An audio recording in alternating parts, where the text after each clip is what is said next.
नमस्कार दोस्तों, स्वागत है आपका अपने YouTube channel Patel sir UP पर। आज दोस्तों 18 सितंबर दैनिक समसामयिकी में हम लोग फूल पत्ती वाली क्लास का रिवीजन करेंगे। आज की इस क्लास में हम कुमार गौरव सर द्वारा कराए गए 10 महत्वपूर्ण क्वेश्चनों का रिवीजन करेंगे, साथ ही उन क्वेश्चनों के लल्लन टाइप की भी बात करेंगे।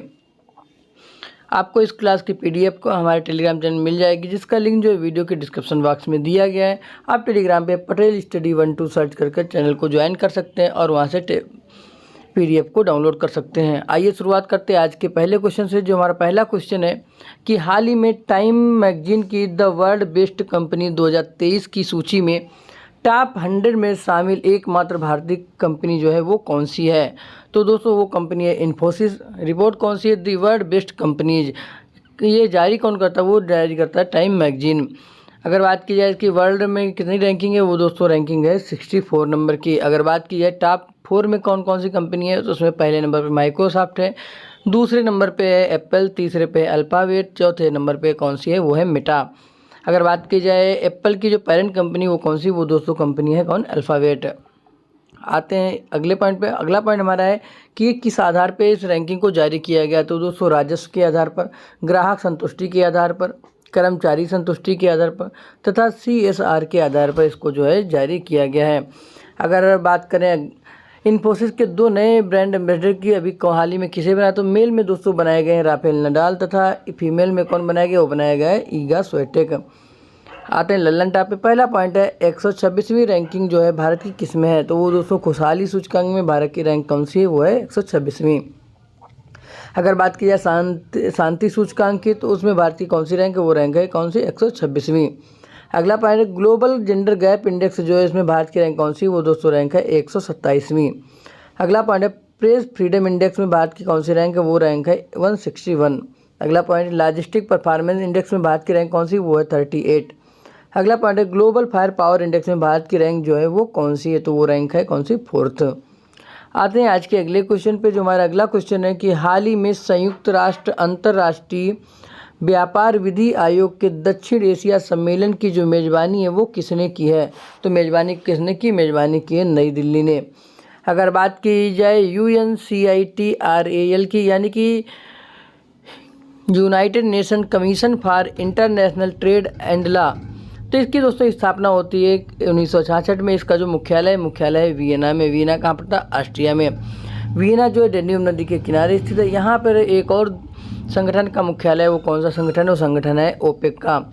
अगर बात की जाए संयुक्त राष्ट्र अंतर्राष्ट्रीय व्यापार विधि आयोग के दक्षिण एशिया सम्मेलन में भारत की तरफ से कौन कौन भाग लेगा? इसमें भारत के महान्यायवादी और भारत के सुप्रीम कोर्ट के मुख्य न्यायाधीश भाग लेंगे। महान्यायवादी कौन है? वो दोस्तों हैं कौन? R वेंकट रमणी। अगर बात की जाए भारत के न्यायाधीश कौन है, वो है दोस्तों DY चंद्रचूड़ जो है मुख्य न्यायाधीश हैं। अगर बात की जाए दोस्तों महान्यायवादी की, तो इसका उल्लेख जो है आर्टिकल 76 में दिया गया है। भारत के पहले जो न्यायवादी थे वो थे MC सीतलवाड़। अगर बात की जाए इनकी नियुक्ति की, तो इनकी नियुक्ति दोस्तों राष्ट्रपति के द्वारा की जाती है। जो महान्यायवादी होता है यह दोस्तों संयुक्त बैठक में भाग ले सकता है, परंतु वहाँ पे वोटिंग नहीं कर सकता है।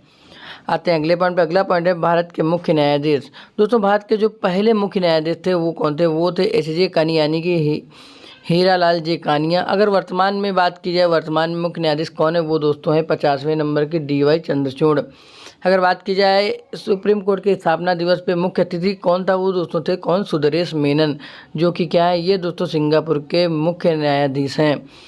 अगर बात की जाए E-पास एप्लीकेशन, दोस्तों वो कौन सा पोर्टल है? वो दोस्तों पोर्टल है सुस्वागतम पोर्टल। आते हैं अगले पॉइंट पर। अगला पॉइंट हमारा है कि भारत जो है 2023 में किन किन बैठकों का होस्ट कंट्री रहा है? तो दोस्तों इंटरपोल की जो 19th नंबर की बैठक थी उसका होस्ट जो है भारत रहा है। भारत जो है 2023 क्रिकेट वर्ल्ड कप जो होने वाला है इसका भी होस्ट कौन है? भारत है। अगला पॉइंट है 2023 हॉकी वर्ल्ड कप जो हुआ है इसका भी होस्ट कौन था? भारत था। अगला पॉइंट है महिला बॉक्सिंग चैंपियनशिप का होस्ट कौन है? वो दोस्तों है भारत। SCO की बैठक जो हुई थी वो इसका होस्ट कौन था? वो दोस्तों 2023 में भारत था। G20 की अध्यक्षता भी भारत ने की है। साथ ही दोस्तों भारत जो है वायुसेना व्यवस्था का भी अध्यक्ष रहा है। आते हैं आज के अगले क्वेश्चन पे। जो हमारा अगला क्वेश्चन है कि एशिया कप 2023 की विजेता टीम कौन सी है? तो दोस्तों विजेता टीम है भारत। अगर बात की जाए एशिया कप 2023 की, इसका होस्ट कंट्री जो कौन है वो है दोस्तों श्रीलंका और नल्ला पाकिस्तान।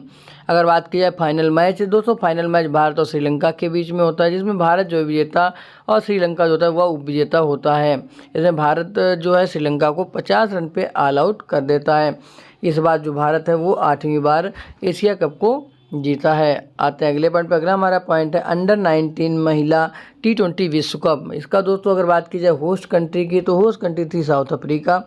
इसमें विजेता कौन है? विजेता भारत रहा है। उपविजेता कौन था? उपविजेता दोस्तों था इंग्लैंड।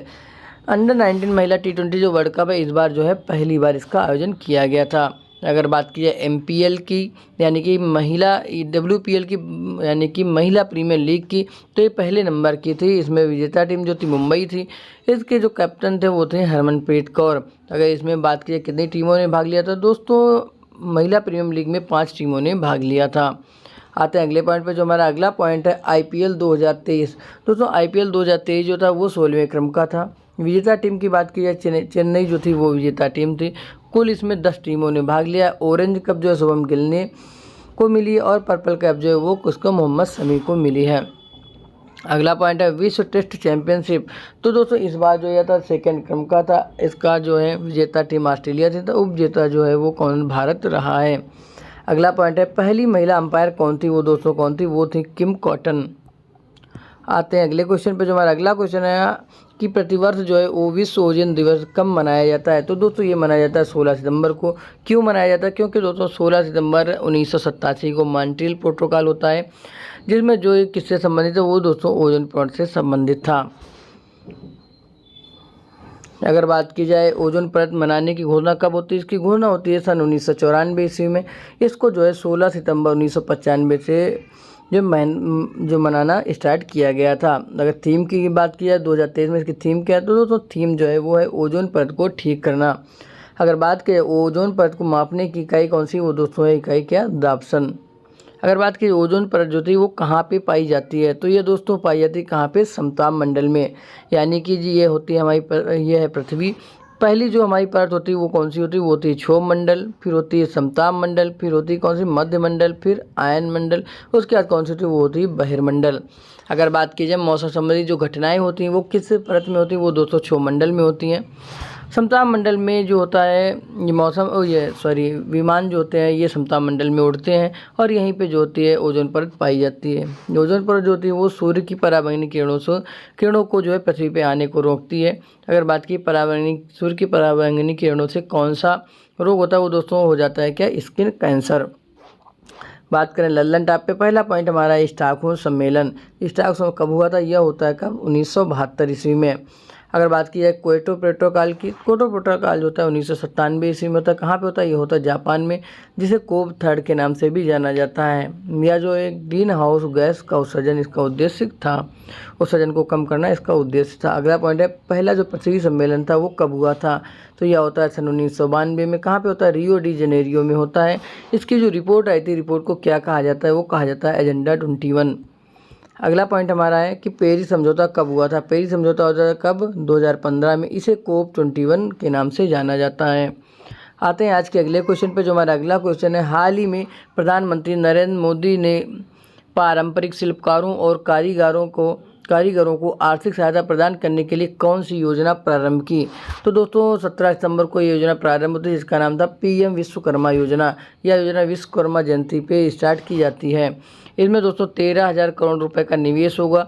इसमें सस्ता लोन मिलेगा और 5% इसकी ब्याज दर रहने वाली है। यह लोन जो होगा पारंपरिक शिल्पकारों, कारीगरों, मोची इन सभी को मिलने वाला है। इसमें दोस्तों पहले चरण में 1 लाख रुपये, दूसरे चरण में 2 लाख रुपये मिलने वाले हैं, यानी कि 2 लाख तक की इसमें सहायता की जाएगी। आते हैं अगले पॉइंट पे। जो हमारा अगला पॉइंट है कि PM प्रणाम योजना का संबंध किससे है? दोस्तों PM प्रणाम योजना का संबंध है भूमि प्रदूषण को कम करने से।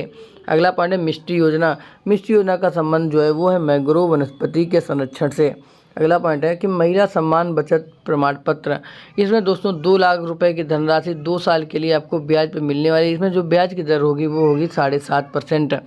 ये दोस्तों किसको मिलेगी? महिलाओं को मिलने वाली है। आते हैं आज के अगले क्वेश्चन पे। जो हमारा अगला क्वेश्चन है, हाल ही में प्रवर्तन निदेशालय का अंतरिम निदेशक जो है वो किसे नियुक्त किया गया? तो दोस्तों वो नियुक्त किया गया किसको? राहुल नवीन को। बात की जाए प्रवर्तन निदेशालय की, इसकी स्थापना 1956 ईस्वी में होती है। इसका हेडक्वार्टर जो है नई दिल्ली में स्थित है। इसका उद्देश्य होता है कर की चोरी को रोकना। आते हैं इस क्वेश्चन के लल्लन टॉप पे। पहला पॉइंट हमारा है सीबीआई। दोस्तों सीबीआई को जो शक्तियाँ जो है कहाँ से प्रदान होती है, वो दोस्तों दिल्ली पुलिस अधिनियम या दिल्ली पुलिस विशेष स्थापना एक्ट जो है 1946 के तहत इसको शक्ति प्रदान होती है। इसके जो वर्तमान में निदेशक हैं वो प्रवीण सूद हैं। अगर पहले हेड की बात की जाए, पहले निदेशक की बात की जाए, वो कौन थे, वो थे दोस्तों डीपी कोहली। अगला पॉइंट है सीबीसी। सीबीसी की स्थापना ज्योतिष संस्थानम समिति की सिफारिश पे होती है। इसका जो अधिनियम है 2003 का अधिनियम है। इसके जो हेड हैं वो है दोस्तों कौन, प्रवीण कुमार श्रीवास्तव। आते हैं आज के अगले क्वेश्चन पे। जो हमारा अगला क्वेश्चन है कि हाल ही में भारत ने सांख्यिकी के लिए कौन सा एकीकृत पोर्टल जो है लॉन्च किया है। तो दोस्तों लॉन्च किया है यूपीएजी पोर्टल। यह एकीकृत जो पोर्टल है इसको लॉन्च किया था किसने, रमेश चंद ने, जो कि दोस्तों नीति आयोग के मेंबर हैं। यह जो कृषि से संबंधित है। इसका उद्देश्य कम लागत में बेहतर विश्लेषण करना। अगला पॉइंट है कि सरपंच संवाद ऐप जो है वो किसने लॉन्च किया। वो दोस्तों असम के द्वारा लॉन्च किया जाता है। वहाँ के राज्यपाल कौन थे, वो दोस्तों गुलाब चंद राय जी के द्वारा इसको लॉन्च किया जाता है। अगला पॉइंट है सीयू चयन पोर्टल या ई समाधान पोर्टल किसने लॉन्च किया। तो दोस्तों ये लॉन्च किया किसने, यूजीसी यानी यूनिवर्सिटी ग्रांट कमीशन ने। आते हैं अगले क्वेश्चन पे। जो हमारा अगला क्वेश्चन है, हाल ही में मुख्यमंत्री संपूर्ण पुष्टि योजना किसने प्रारंभ की। तो दोस्तों प्रारंभ की किसने, उड़ीसा ने।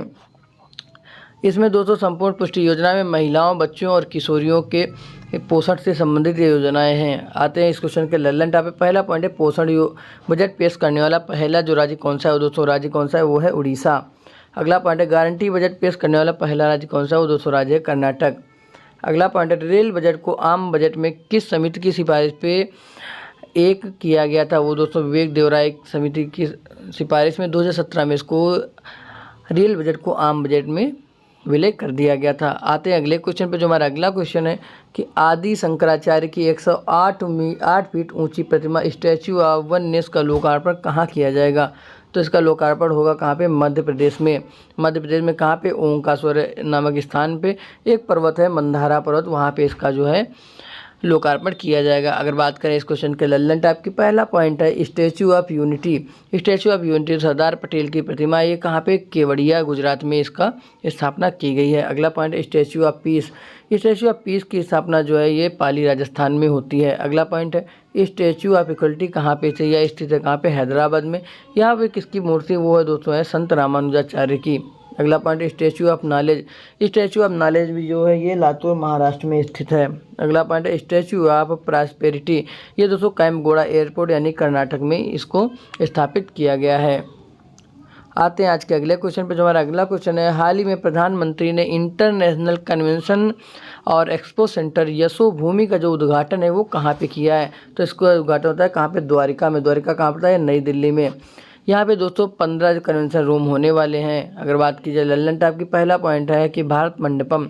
तो भारत मंडपम की स्थापना नई दिल्ली में होती है। यह जो है कहाँ पे स्थित है, यहाँ पे दोस्तों हाल ही में G20 का जो शिखर सम्मेलन हुआ था वो यहीं पे हुआ था, भारत मंडपम में हुआ है। भारत मंडपम के बाहर नटराज की प्रतिमा जो है स्थित की गई है या स्थापित की गई है।